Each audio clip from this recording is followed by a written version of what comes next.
Hey everyone, how's it going? It is I, the real Randy Chavez. I'm coming at you today with a Veve OMI update video. Feesh is as well. Guys, if you're new, welcome. If you're not, welcome back. I love you all. Everyone say hello to Dashi. Hello, Dashi. Commenting, liking, subscribing is a free way to help support the channel. Non-free ways are Patreon and smashing that thanks button down below. I guess I should say utility as well, but we will get started with OMI. So for OMI, we are up about 2% today. We did outperform everything. We outperformed the S&P 500, the Dow, the Nasdaq. I think it was the Dow that was up about 0.08%, so it was pretty much flat.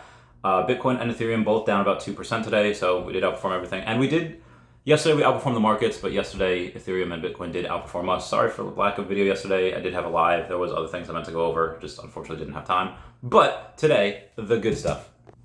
Starting off, you can see in the background a little bit, but I do have a Feesh's, or the Feesh's, t-shirt. There is merch that is available. Go and figure out, link down below where you can mint a Feesh. Speaking of Feesh, you do have Brock Blockchain saying, hey everyone, I think it's time we jump into part of the Feesh metaverse. Again, part of it. If people enjoy this 2D metaverse experience, I'll expand it. Follow the start sign and jumping into the quest that is before you. There's a prize for those who make it to the end. Look forward to see how it goes. There's a chat in the app you can use on mobile or desktop. WASD, keys, or arrows, spacebar to jump, or double jump, or joystick on mobile. And you can double jump on a couple of things. You can ride certain things. You can mount them. Brock Blockchain is very, very funny with a lot of the turn of things of dialogue. For those of you that haven't gamed before, yeah, you get rewards. You have to go through, if there's multiple different forms of dialogue, you have to go through every one. Or you don't have to. It would be a great idea. You do get items. And there is something in there where you don't even have to complete it, but there is stuff in there where you do get free NFTs that will be airdropped to you at some point. And then if you complete it, you get something as well. There are people that sped run that thing in like 10 minutes. Others it takes hours. And you don't have to go through every single line of dialogue in order to complete the game, but you do get other different things that go along with it. Anyway, moving on. Brock Blockchain was, speaking of him, he was really excited about the backs of the posters that we just got for the Disney thing, and he says that it's really exciting to get two different artworks, and David Yu says we always listen, as in they're always listening to us, so agreed. Speaking of Brock Blockchain again, he says, oh shoot, I just swept the floors a bit on the Feesh's airdrops, snowballing for a giveaway, also probably doing a merch giveaway soon too. Merch. Loose details being voted on the Feesh cord. Bert the Jerk says, sorry, kind of new to Feesh. Where do we check for airdrops? OpenSea or somewhere on the Feesh menu? Brock Blockchain responds that they'll be in your tank customizer if it's a tank airdrop. Everything else should be available easily on the hidden folder on OpenSea. Again, this is one of the best projects I think to get into just for the amount of value that you get. Tons of other things like that coming as well. We do have a first ever golden auction of an NFT. So the first NFT that is ever on a golden auction, it is Logan Paul's Pokemon sticker. I forget how many of those they minted out. That was for his fight with Mayweather. I think there might be 500 of those. There might be less, there might be more. Someone comment down below if I'm right or wrong. But yeah, lots of first NFT on golden auctions. Really good for the space. There are deals everywhere on the marketplace. If only you could just have a little bit of patience and you look at things. We do have somebody that accidentally sold their number 43 Iron Man. Instead of putting it up for $4,480, they accidentally put it for $4.48. Yeah, they messed up. So it was from Livia, Livia, and it was bought by BGID99. It was complete. The fee was 42 cents. So again, there are people out there that make mistakes. Now, if I were to accidentally do that for someone, I would buy it specifically so I could send it back. But there are people that go and they say, no, I made a mistake. Person who got that deserves it. And in that case, I guess I would just keep it. I am going to have details for things like that for the giveaway towards the end of the video. If you get things because you don't necessarily like them, but you do get things for the MCP points, Bravo's Assassin says the Art of Disneyland Paris series on Veve is 291 gems, so it's minus 2.98% off retail for 35 MCP points and 5 secret rare. The Paris Resort posters sets are the top 2 MCP sets on Veve. Resort posters are 488 gems for 35 points. So just a little quick factoid if you're into those. And then we have Veve Fox saying, in my last video, we saw that one Veve wallet has accumulated 68 Disney Ds. Well, it's none other than our #1 whale who currently owns over 15,000 collectibles, probably Dr. Profit. Actually, I'm 100% sure it's Dr. Profit. And who also currently holds 60 Aladdin lamps. So shout out to at Rootless Girl Kelly, the Veve Fox. We love her. And if you take a look at the purchases and sales of, these are the top 17 wallets right there, you can take a look at and see there is one of these accounts has sold more than they have purchased. Every single other account of these top 17 have purchased a lot more. On average, it's about 50, and that's including the 5 or 6 that have like 0, 1, 2, 5, etc. Because there's number 10 that has an additional 458 purchases. Actually, I think I know a couple of these guys outside of Dr. Profit. I do know a couple of the top 10s over there. Anywho, moving on. I just thought that was really, really bullish. Follow the money. What is the big money doing? What are the big players doing? They're not freaking out. They're not scared. They are absolutely going ham on the deals that are out there. If I had more money, that's what I'd do as well. Not financial advice, though. So just a little bit more on Disney hiring lawyers and everyone just to get into Web3, just for acquisitions, whatever. HelloK says, I'm surprised they didn't have a dedicated person on this side, given that it took like 2 years for the Veve x Disney partnership to finalize. And Dr. Profit says they hired some relationship manager 6 months ago. The ad read like this guy will be managing the Veve relationship, which I thought was great. And in the metaverse, or the Web3 at large, Walmart launches 2 new immersive experiences in the Roblox metaverse. And it looks okay. It's just like, if it wasn't Walmart and it was just a random thing, like, oh, okay, I'll check it out. And it looks fine.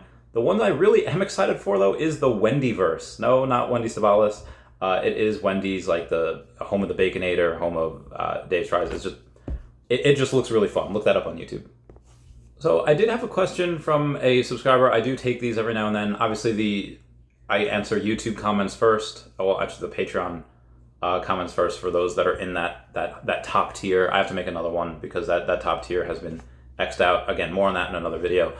But I do take questions on Twitter. I try to go through them as fast as I can. I'll never catch up. But somebody says, like, hey, if you had enough funds, would you just, and this is one of 3 scenarios, buy a Secret Rare Spider-Man, a Riso, and a Walt, as option number 1. 2, buy Marvel Comics number 1 Secret Rare and a Walt.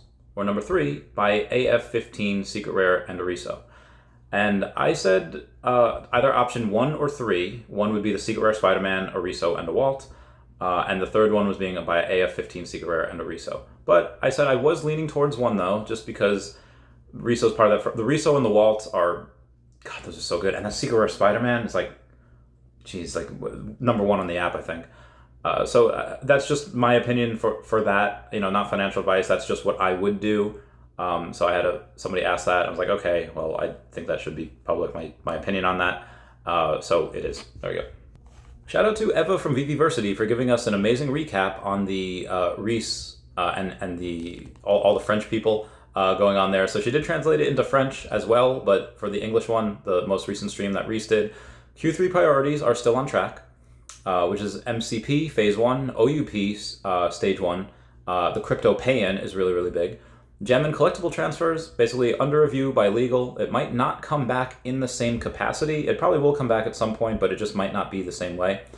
And then more information on comic burns. It's not something that we should expect soon. Probably on the back burner for right now. Like I said, MCP and OUP are the ones that you want to get out first. New features for comics. So this massively extends the development time. So not at the moment, but maybe someday. Again, someday. Sorry. And then can we have more information on Veve's partnership with Apple and the development of their AR, VR products? So Veve does work closely with Apple and Android just from an app development point of view. Veve's priority is to be able to integrate with those technologies. We don't particularly need a partnership to make that happen. Like I said, when they had a interview at DCon London just like a month ago, they were pretty solid that metaverses will be interoperable at some point, all of them, but they're just not right now.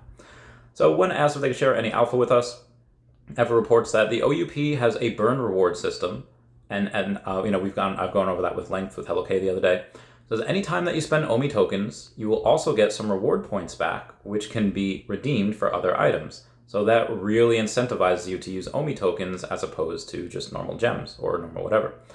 In the original OUP design, there's a way to spend tokens to get extra spots in the waitlist.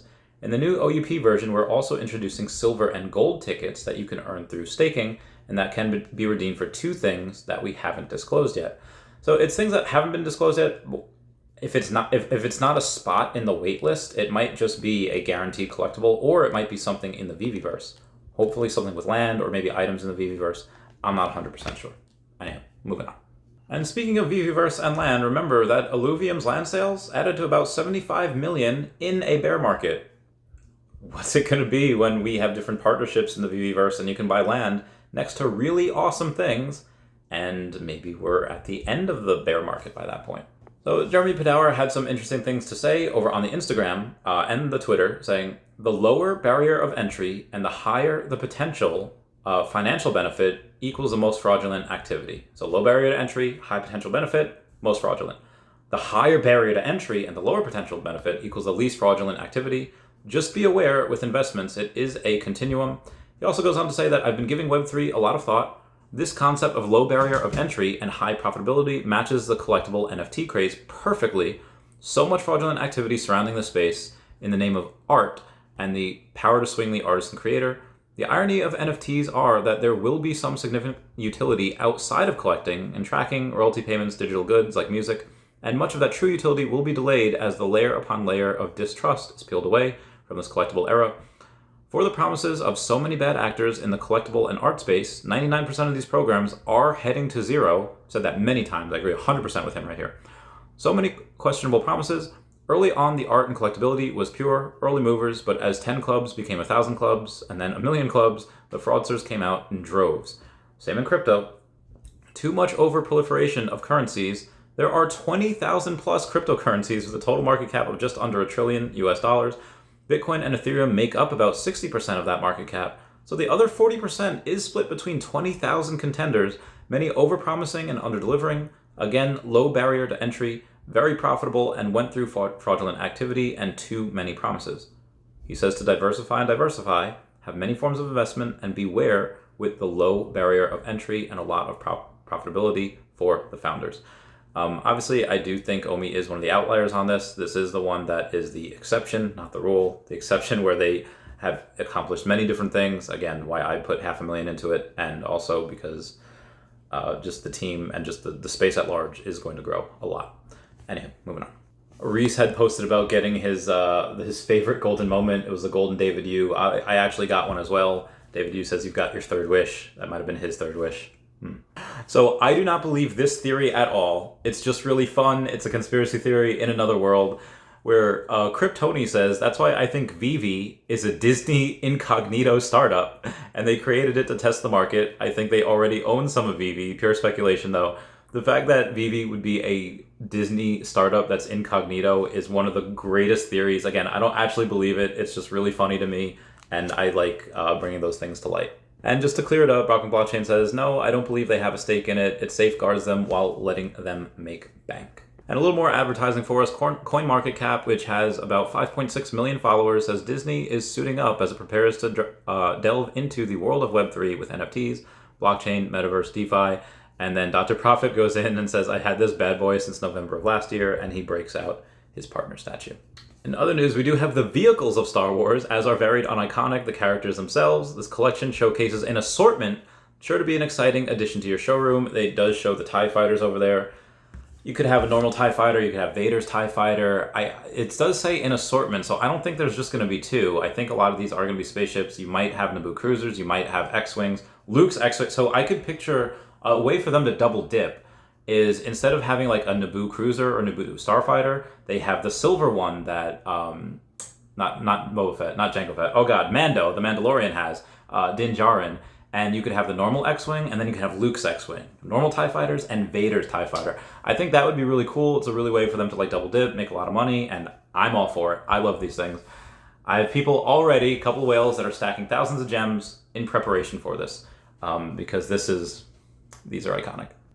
These are great. And I have a couple people comment on some of my stuff saying like, oh, if they don't mess with the numbers, it's going to be a failure. Guys, this isn't going to be a failure. Like this is Star Wars. This is not going to be a failure at all. I was at a collectible store today and noticed that they had a couple of 101 Dalmatians things there. Veve, 101 Dalmatians. Disney, 101 Dalmatians. I need them. Wendashi. And Watcher Guru reports just in, bankrupt Celsius Network CEO Alex Mashinsky has resigned. Long time coming. A little bit of Pokemon news here. We have Go Collect saying, wow, this Pokemon promo Super Secret Battle #1 trainer, graded from PSA, the card game, the Pokemon Company 1999, sold through Heritage on September 23rd for $156,000. This is probably the 4th or 5th most popular Pokemon card, or at least expensive. It would go Pikachu Illustrator, then the 1, 2, 3, the Pikachu Trophy cards, then probably a Trophy Kangaskhan, and then this, and then maybe University Magikarp. But I just thought that was interesting. Moving on. So yeah, Hello K was on my stream the other day saying like, oh, if you have 14,000 people stacking X amount of OMI, you can get X amount of OMI locked up. And I did the math, and if you have 20,000 people locking up 5 million OMI each, that is 100 billion OMI that's locked up. So I think I'm the first one to do this. This idea again did kind of, K planted the seed. Doctor of Stuff wrote me a message, and a couple other people say like, hey, what if we actually do that? What if we incentivize people to get 5 million OMI? A lot of you already have 5 million OMI. A lot of you don't. You have a couple million, that's fine. Like, again, not financial advice here. I obviously put everything I had into it. But here's what I'm doing. And other people will do things that are similar, or they will be doing giveaways. My contribution to this, when we have 20,000 people, 20,000 individual wallets that go and have, I don't know if it'll be individual wallets, but 20,000 people that have 5 million OMI or more, I will choose a winner, and I will give away a full Loki set, and I will also give away $5,000 worth of OMI. So at that time when that happens, it is a free Loki set and a free $5,000 in OMI transferred to you from me. And I am one of probably a dozen, if not a couple of dozen of people that are going to come out and have something like this. And I might throw something in it that if you keep that 5 million for X amount of months or years later, I might throw you another thing in the future. So this is just the beginnings of it. This is something that I want this to be one of the biggest giveaways ever. So again, $5,000 in OMI plus a full Loki set, and I might do something else. I might actually pick, there might be multiple winners. I might pick other people like, you get a Loki and you get a Loki. I might just do that. I'm not sure, but we shall see. Comment down below any of your favorite ideas that you have for giveaways for stuff like that. Whether you want like, oh, I would rather just have a really awesome person on your podcast and have you, have me as co-host. And the winner could do that. They could ask questions, or they could just have an afternoon with me, or, whatever it is. Comment down below what your favorite thing is. Commenting, like, and subscribing is a free way to help support the channel. I love you all. Everyone say bye-bye to Dashi. Bye-bye, Dashi. Meow, meow, meow, meow, meow. Everyone buy some Feesh merch. Meow, meow, meow.